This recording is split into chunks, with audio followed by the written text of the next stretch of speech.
Paz e graça a todos os inscritos aqui no canal Teologando Presbítero Pedrosa para mais um vídeo.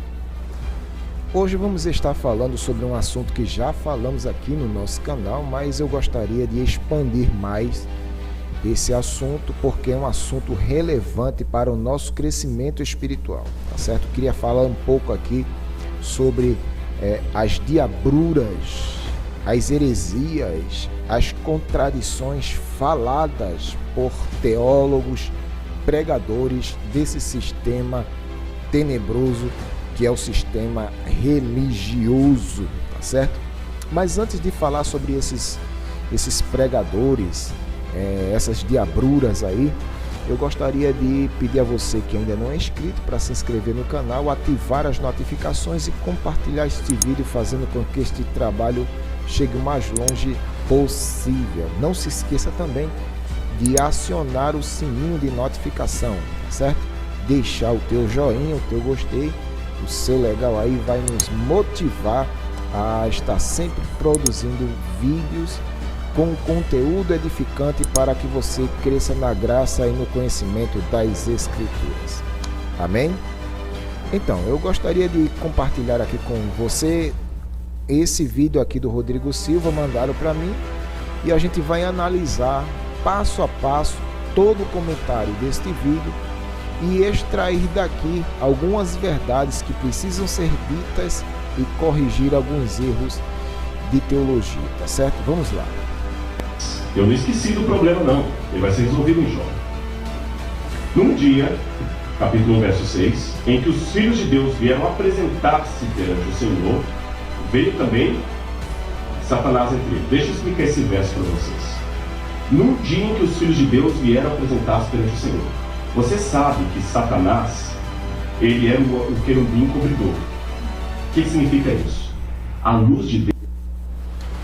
Só para a gente começar aqui a discorrer sobre esse assunto, que é um assunto polêmico, tá certo? Um assunto polêmico porque se usa muito Isaías capítulo 14, Ezequiel 28, para trabalhar ali que no texto está se falando sobre Satanás, né? Isaías 14, 12, como caíste do céu, estrela da manhã, filho da alva. Ezequiel 28 diz, tu eras querubim ungido, da guarda para proteger, tá certo?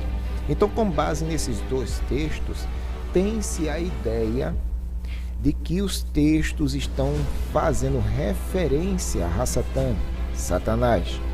Eu não vou entrar em detalhes aqui sobre esta polêmica, eu vou indicar aqui um vídeo que está no nosso canal do pastor Iago Martins, né? A verdade sobre Lúcifer. Então entra lá e dá uma olhada nesse vídeo e eu acredito que esse vídeo vai esclarecer alguma coisa sobre este assunto para você. Deus, gente, é tão imensa, tão imensa, tão imensa que mesmo anjos perfeitos não conseguem suportar a glória de Deus. Outra questão aqui, e eu toco muito nessa tecla, é chamar a criação de Deus de perfeita. Irmão, a criação de Deus não foi perfeita, irmão. Você já procurou saber o significado da palavra perfeito?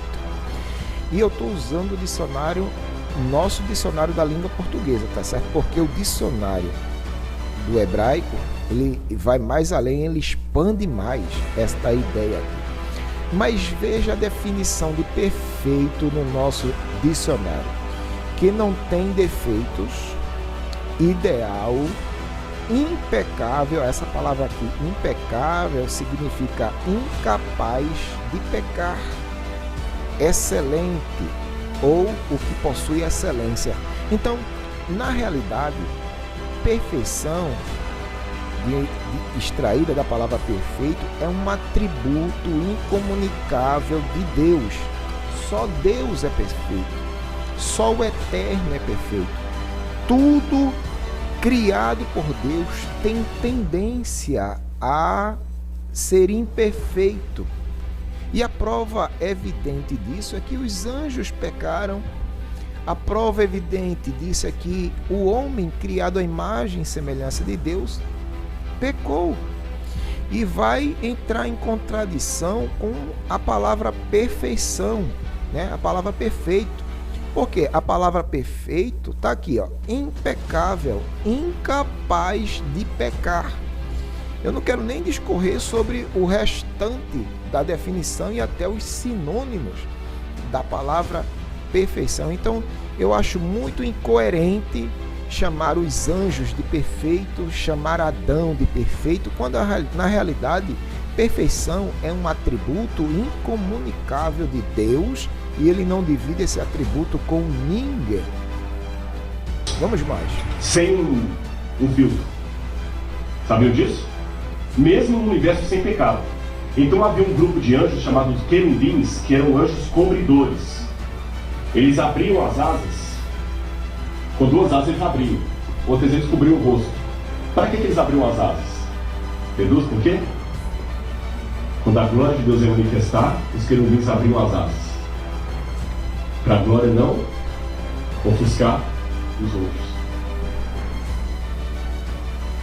Bom, o nome para isso é inferência ao texto, tá certo? Inferência ao texto. Eu estou colocando no texto a minha interpretação, que em teologia a gente chama isso de exegese. É colocar a minha interpretação, aquilo que eu acho, aquilo que eu penso no texto, tá certo? Ou é uma forma de visão que só eu estou tendo no texto, mas ninguém, só eu estou tendo essa visão, essa interpretação. Olha o privilégio que Satanás tinha, Lúcifer na época. Outra coisa, Lúcifer. Lúcifer é um nome em latim, Lucifer, certo? E eu não vou entrar em detalhes, como eu já falei. Veja o vídeo do pastor Iago e ele vai explicar a origem da palavra Lúcifer e o contexto, todo o contexto onde ela está sendo empregada. Ele era um anjo cobridor, o anjo querubim. Com duas asas ele cobria os olhos e com a outra cobria. Agora Moisés, que depois do pecado viu Deus pelas costas, ficou com o rosto brilhando tanto que o povo pediu Moisés para colocar um véu. Imagina Lúcifer depois de sair da presença de Deus. Ele cruzava o universo, deixava um rastro de luz. Novamente, inferência ao texto, tá certo? Ele está achando que isso de fato acontecia, mas não existe base bíblica para sustentar essa ideia. E quando ele fez a terra em pecado, ele não perdeu o acesso aos outros mundos. Ele continuava indo. Você sabe que cada planeta tem uma árvore do conhecimento do bem e do mal igual a... Olha, isso aí é algo inventado, tá certo? Por Ellen Goldwright. Para quem não conhece, eu vou até deixar aqui algumas referências sobre isso. Eu vou deixar o vídeo correr para a gente ver. Sabia disso? Todos os planetas têm. Só que só a Terra caiu em pecado. Só a Terra comeu do fruto proibido. E nessa árvore Satanás tem acesso. E outra, mesmo hoje, embora ele não vá direto mais à presença de Deus, ele ficava durante um tempo indo à porta do santuário. Ele não entrava mais, porque ele foi expulso de lá, né? Ele foi expulso. Então ele ficava na porta. E Ellen White fala disso. Ellen White falava, olha aí, vamos dar uma voltada aqui. Ellen White, ok? Deixa eu ver aqui. Ele não entrava mais, porque ele foi expulso de lá, né? Ele foi expulso. Então ele ficava na porta. E Ellen White fala que todo anjo que passava, ele ficava instigando. Aí passou um anjo e falou, vai falar com Jesus que eu estou arrependido. Jesus falou assim, veio até a porta, você não está arrependido. Eu vou conversar com o Pai. Mas voltou dizendo que era tarde para ele. Ele desceu irado, e quando ele fez Adão e Eva caírem em pecado. Aí eu lhe pergunto, onde está isso nas Escrituras? Isso é tudo subproduto de Ellen White. Estou até num blog aqui do pastor Júlio Celestino, tá certo? E eu vou deixar o link da descrição do vídeo, tá certo? Aqui, para você estudar um pouco sobre essa questão da Ellen White. Ellen White é considerada no meio adventista como o espírito de profecia, ou seja, Deus dava a Ellen White revelações extra-bíblicas que foram usadas pelos adventistas no mesmo pé de igualdade com as Escrituras, tá certo? Tem até aqui, ó, ela diz aqui: o Senhor me proporcionou uma vista de outros mundos, essa questão dos mundos habitados, foram-me dadas asas e um anjo me acompanhou da cidade a um lugar brilhante e glorioso. A relva era um verde vivo e os pássaros gorjeavam ali cânticos suaves. Os habitantes do lugar eram de todas as estruturas, nobres, majestosos, formosos e por aí vai. Isso está no livro Primeiros Escritos, na página de número 39. Tem muitas referências aqui, até tem um vídeo aqui para vocês verem. Eu vou deixar esse link aqui na descrição do vídeo, tá certo? Não vamos entrar em detalhes sobre isso. Eu quero voltar novamente lá no vídeo, rebater isso aqui do pastor, dizer que isso aqui não tem base bíblica, não existe base bíblica, é tudo subproduto de revelações que supostamente Ellen White teve, tá certo? Tem até uma revelação aí que, além dela ver outros mundos habitados e nesses outros mundos ter uma árvore da vida, ele tem um livro que ela também vê Enoque e conversa com Enoque. É absurdo, revelações extra-bíblicas, não é bíblico, não merece nosso crédito. E se você acha absurdo o que o Rodrigo falou, dê uma olhada neste vídeo aqui. Ellen White diz: o santuário no céu é o centro da obra de Cristo em favor dos homens. Para quem estudou a questão do juízo investigativo, vai estudar também sobre essa questão adventista do santuário no céu, tá certo? E por que eles promovem esse ensino do santuário no céu? Porque eles não acreditam no sacrifício expiatório de Cristo na cruz do Calvário. Pasme você. E ele diz isso aqui no vídeo. Vamos lá. Não é a cruz, não é a cruz, não é a cruz, não é a criação, não é o momento do dilúvio, não é o nascimento de Jesus, não é a ressurreição. Sim, pastor, não estou entendendo. Eu pensei que era a cruz, eu pensei que de repente fosse a volta de Jesus. Entenda, na cruz não estava nada definido. Na cruz não estava nada definido. Olha, irmão, eu costumo muito dizer que negar a eficácia do sacrifício de Jesus é desconstruir a mecânica da salvação. Isso é maligno, isso é do diabo, isso não provém de Deus, tá certo?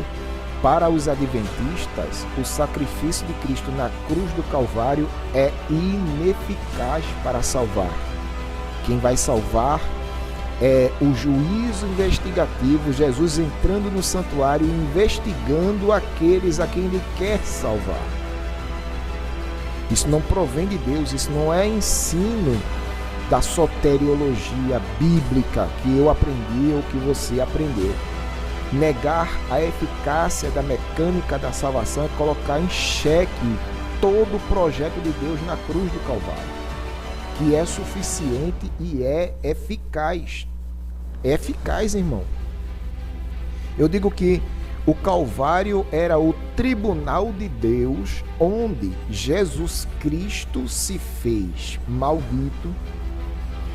Ali houve uma substituição, tá certo? Quem era para assumir a posição de condenado na cruz era a humanidade.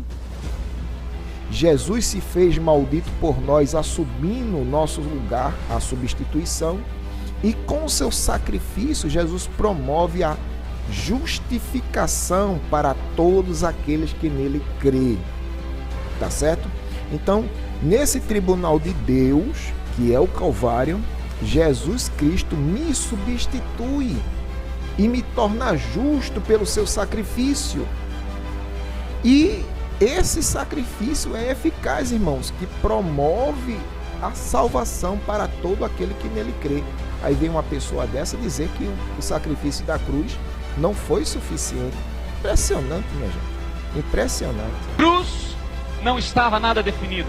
Na volta de Jesus, tudo estará definido. Então ele coloca em xeque toda a mecânica da salvação, dizendo que na cruz não havia nada definido. Está assim o meio evangélico, um meio religioso, essas seitas, as heresias estão de forma avassaladora contaminando a mente dos incautos, daquelas pessoas que não têm um preparo nas escrituras, palavra de Deus. Meu objetivo aqui é levar você a pesquisar a Bíblia, a pesquisar a palavra de Deus, a se alimentar dela, crescer na graça e no conhecimento das Escrituras, palavra de Deus, para não ser vítima desse falso evangelho que está sendo pregado aí fora. E por falar em falso evangelho, veja esse outro vídeo também aqui. A história da minha vida não é construída previamente por Deus. A caneta da história da minha vida, eu tenho o direito de tomar das mãos de Deus e dizer: Deus, eu que vou escrever do meu jeito. Agora, obviamente, a melhor opção é dizer: Deus, está aqui a caneta da minha vida, escreva ela. Bom, o pastor Alcionei, tá certo? Eu vou respeitá-lo como pastor, porém discordar veementemente da sua argumentação. Porque ele coloca em xeque aí a soberania de Deus, dizendo que o homem tem poder de tomar a caneta da mão de Deus e escrever a sua própria história, escrever o seu próprio destino. Isso é absurdo, irmão. Isso é absurdo. Nesse vídeo aí, ele está debatendo com o pastor Marcos Granconato em relação a uma doutrina teológica que tem muito embate até hoje e nunca, acredito, vai ter um denominador comum, que seria justamente a soberania de Deus e o livre-arbítrio humano. Tá certo? Eu sigo uma linha teológica que não acredita na existência do livre-arbítrio. Por que eu sigo essa linha? Primeiro, porque eu sei, por base de pesquisa, o porquê da criação da ideia filosófica e teológica do livre-arbítrio. Eu tenho ideia, se você já estudou os pressupostos de Pelágio de Bretanha, você vai ter noção do porquê ele ter inventado aí essa questão do livre-arbítrio. Mas isso é outro assunto, tá certo? Mas dizer que o homem tem poder de tirar a caneta da mão de Deus e escrever o seu destino é colocar em xeque a soberania de Deus. Deus, da sua criação, ele faz o que quer e não precisa dar satisfação a ninguém daquilo que fez ou daquilo que deixou de fazer. Eu costumo dizer, quando estou debatendo acerca do livre-arbítrio, eu digo que vontade que sofre influência, ela está subordinada à causa que a motivou. Então toda volição que sofre influência, ela é escrava da influência que a motivou. E a influência que motiva a volição na vida do agente pecador é a natureza do pecado. Então, resumindo aqui, acreditar no livre-arbítrio na vida do agente pecador é desacreditar que exista a natureza do pecado. Se você acredita que o agente pecador tem livre-arbítrio, você desconstrói depravação e desconstrói natureza do pecado. Tá certo? Você coloca em xeque esses ensinamentos apostólicos. Paulo ensina sobre depravação, que o agente pecador no pecado ele é depravado por natureza, tá certo? E você desconstrói também, acreditando no livre-arbítrio, na natureza do pecado. Paulo ensina em Romanos explicitamente que éramos dominados por nossa natureza pecaminosa, tá certo? Romanos 7, e me parece que é o versículo de número 5, lá fala que éramos dominados pela nossa natureza, ela ditava as nossas escolhas e a nossa volição. Paulo, no capítulo de número 7, ele diz assim, olha, quando eu queria fazer o bem, eu não conseguia, mas o mal que eu detestava, isso eu fazia. Eu não tinha controle na minha vontade, eu queria fazer uma coisa, o pecado me levava a fazer outra. Onde está o livre-arbítrio aí? Está entendendo? Martinho Lutero, para amenizar a situação e resolver esse problema, ele escreve um livro chamado Nascido Escravo, e nesse livro ele traz a proposta da livre agência, diferente de livre-arbítrio, porque o livre-arbítrio seria aquela capacidade que o agente tem de fazer escolhas e tomar decisões livres de influência interna e externa, tá certo? Mas a livre agência, ela segue um padrão contrário. A livre agência é aquela capacidade que o agente pecador tem de agir, e ele é livre para agir, porém em conformidade com a sua natureza e nunca contra ela. E Paulo ensina isso no capítulo 7, que ele só vai agir em conformidade com a natureza. Então o agente pecador só vai escolher agir em função do pecado. É o que a Bíblia ensina, tá certo? Então o pastor Elci aí, ele falou algo terrivelmente misericórdia. Teologicamente eu não concordei em nada nessa argumentação de dizer que o ser humano ele tem poder de tirar a caneta da mão de Deus. Dê uma olhada de novo. A história da minha vida não é construída previamente por Deus. A caneta da história da minha vida, eu tenho o direito de tomar das mãos de Deus e dizer, Deus, eu que vou escrever do meu jeito. Agora, obviamente, a melhor opção é dizer, Deus, está aqui a caneta da minha vida, escreva ela. O agente pecador nunca vai dizer isso, meu filho. Porque o agente pecador nunca vai dizer, Deus, escreve o destino, o rumo da minha vida. Não vai. Porque ele não tem poder sobre suas escolhas. O agente pecador é um escravo do pecado. É só ler Romanos capítulo de número 7, Efésios capítulo de número 2, e você vai chegar à conclusão que de fato o ser humano é cativo, é escravo do pecado. Toda a sua volição no pecado é subordinada ao pecado. Então, escolha motivada por uma causa, ela está subordinada à causa que a motivou. Tá certo? Então, ele é livre para agir em função da sua natureza. E para resumir, Martinho Lutero, no livro Nascido Escravo, ele diz justamente isso, que o agente pecador, ele age livremente em conformidade com a sua própria natureza e nunca contra ela.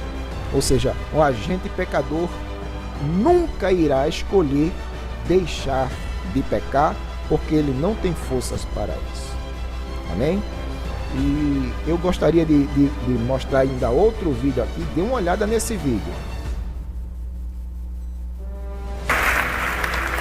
Irmão, eu sei que isso pode assustar você, mas você tem o mesmo valor que Jesus. Pelo amor de Deus, Vitor Azevedo, um dos piores hereges, disseminador de uma teologia nova que está surgindo aí, a teologia do coaching, tá certo? Essa teologia é a nível empresarial, né? As pessoas copiaram essa mecânica, essa forma empresarial de trabalhar a mensagem, trouxeram isso para o meio gospel e nasceu o coaching. E muitas denominações têm aderido a isso aí, né? Igreja Renascer, Igreja Batista, e principalmente a Batista da Lagoinha, estão desenvolvendo essa metodologia coaching dentro do Evangelho. E dizem absurdos como esse. Você tem o mesmo valor que Jesus Cristo, nos colocando em pé de igualdade com Jesus. Meu Deus, nós tínhamos valor somente para ir para o inferno, para o lago de fogo. Estamos salvos pela misericórdia de Deus. A graça tem se manifestado sobre nossas vidas. E vem uma pessoa dizer um absurdo desse, rapaz. Eu sei que um dia disseram para você assim: ei, espere tanto da vida não, tu é miserável, meu filho, tu é pecador. Irmão, quero dizer uma coisa para você. Quando Deus Pai envia Jesus naquela cruz e dá Jesus de presente, Ele está trazendo de volta o valor que um dia nós perdemos. E está dizendo para mim e para você: olha, eu não tenho como comprar você de outra forma. Eu preciso dar para você uma coisa que garanta e te mostre o real valor que você tem. Meus irmãos, nós só precisamos entender que se eu tenho o mesmo valor de Jesus, eu posso esperar de Deus a mesma coisa que Jesus tem de Deus, e ponto final. Absurdo, isso é uma das piores heresias que eu já vi. Oh meu Deus, eu até gaguejei aqui. É uma das piores heresias que eu já vi. O único valor que nós poderíamos ter no pecado é de ir para a perdição, porque Deus não tem a obrigação de salvar ninguém. Jesus foi nos dado como o motivo da misericórdia de Deus. Jesus é a expressão maior da misericórdia de Deus. Não que nós tivéssemos algum mérito para ganharmos isso. Mérito nenhum tínhamos. Tudo é de graça. Se eu digo que eu tenho valor, então estou dizendo que a mecânica da salvação é meritória. Se eu tenho algum mérito, então a salvação não é pela graça. Ele está simplesmente desconstruindo todo o projeto da salvação. Ainda tem gente que aplaude uma miséria dessa. Quando eu olho para Deus, eu sou tão justo que eu não me sinto inferior a Ele. Quando eu olho para Deus, eu me sinto tão justo que eu não me sinto inferior a Ele. Cara, pelo amor de Deus, onde é que nós vamos parar? Onde é que nós vamos parar? Eu sinto até náuseas de ouvir esses absurdos da teologia do coaching. E eu me entristeço, a minha alma chora, porque eu vejo pessoas aplaudindo situações como essa, heresias como essa, diabruras como essa, minha gente. O cara vem dizer que se sente mais justo. Toda a nossa justiça humana, diz as Escrituras, é para Deus trapos de imundícias. Cornélio, com toda a justiça que Cornélio tinha, teve que passar pela mecânica da salvação, arrepender-se dos seus pecados e confessar Cristo como Salvador, minha gente. E essa teologia frajuta, furada, Ou seja, que transcende ao que é humano. Entendam bem, existe um plano para a vida do Vitor, um plano divino, que no livro eu chamo de plano transcendental. Ou seja, que transcende ao que é humano, transcende o que é terreno. Existe um plano. Mas esse plano foi escrito por Deus, ele tem o lápis, mas o Vitor tem a borracha. A borracha são as decisões do Vitor. Existe um plano que só vai se cumprir se ele não apagar. Observaram aí? Outra vez a famigerada teologia do livre-arbítrio desconstruindo a soberania de Deus. Ou seja, Deus escreve, tem um plano escrito, mas a borracha está na mão do Vitor. E esse plano só vai se cumprir se o Vitor não apagar esse plano. Quer dizer que Deus escreveu o destino, mas só que o Vitor tem mais poder do que Deus com as suas escolhas de apagar e de frustrar os planos de Deus. é a teologia que nós estamos vendo hoje. A teologia do Com as coaching. decisões dele. Sei que tudo podes e que nenhum dos teus pensamentos pode ser frustrados. Nenhum dos teus planos podem ser frustrados. Jó 42:2. Agora um monte de gente vai te criticar. Em nome de Jesus. Manda esse povo se fuder. Manda esse povo se fuder. Manda esse povo se fuder. Teologia coaching. Entende? Vai cuidar com Posso te mostrar uma coisa pela palavra? Quando se trata de você, se trata do ponto fraco de Deus. Se trata do ponto fraco de Deus. Teologia coaching, ensinando isso aí. Deus tem um ponto fraco. E qual é o ponto fraco de Deus? O homem. É um evangelho puramente humanista, antropocêntrico, o homem no centro, desconstruindo completamente a graça divina. O evangelho da graça diz que tudo é nos dado pela graça de Deus, nós não temos mérito nenhum de receber a salvação. Aí vem essa famigerada teologia pregando justamente o contrário. Você vai sair daqui entendendo que você é perfeito. Vou falar de novo. Você é perfeito. Vocês ouviram no começo do vídeo eu falando acerca de perfeição. O que é ser perfeito? Perfeito é justamente um atributo incomunicável de Deus, que Deus não reparte com ninguém. Uma das definições de perfeição é incorruptibilidade, impecabilidade, incapaz de pecar. É um atributo de Deus, minha gente. E vem uma pessoa dizer que o ser humano é perfeito. Você não será. Você é perfeito. Vou falar mais uma vez, tá bom? Você vai sair daqui hoje sabendo que você é sem defeitos. Meu Deus, irmãos, pelo amor de Deus, irmão. Eu já tô tendo náuseas desse assunto. Você é perfeito. Presta atenção. Jesus olha para a cena. Aí ele vê que Eva comeu da fruta. E quando Eva comeu da fruta, irmão, ela foi contaminada. Óbvio que foi. Quando Eva comeu da fruta, ela já não era mais a mesma. Quando Eva comeu da fruta, ela já não era a mesma mulher antes de comer a fruta. Ela desobedeceu. Ela não era mais a mesma. A humanidade não pagaria por aquilo, mas Eva já não era mais a mesma. Aí Jesus olha para Eva que comeu e olha para Adão que não comeu. Aí imagina Jesus olhando para os anjos. Irmão, presta atenção nisso. Jesus olha para os anjos. Jesus olha para o pai e fala: Adão vai comer da fruta. Ah, mas Jesus, por que você está falando isso? Porque se eu estivesse no lugar dele, eu comeria também. Porque se eu estivesse no lugar dele, eu comeria também.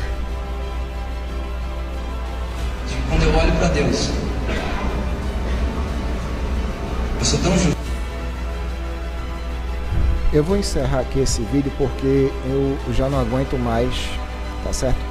Para você que está vivendo nessa teologia do coaching, tá aí a prova que isso não vem de Deus, isso é do diabo. Esse não é o evangelho de Cristo, é um outro evangelho que não é o de Cristo, é do diabo. Dizer que Jesus comeria também do fruto é diabólico. Primeiro que isso não está nas escrituras, isso é um pensamento particular dele, que eu acredito que veio do coração de Satanás, tá certo? Isso não vem de Deus. E se você esteve nesse evento aí, aplaudiu isso aí, me desculpe a sinceridade, você aplaudiu o diabo falando, tá certo? Isso veio do coração de Satanás.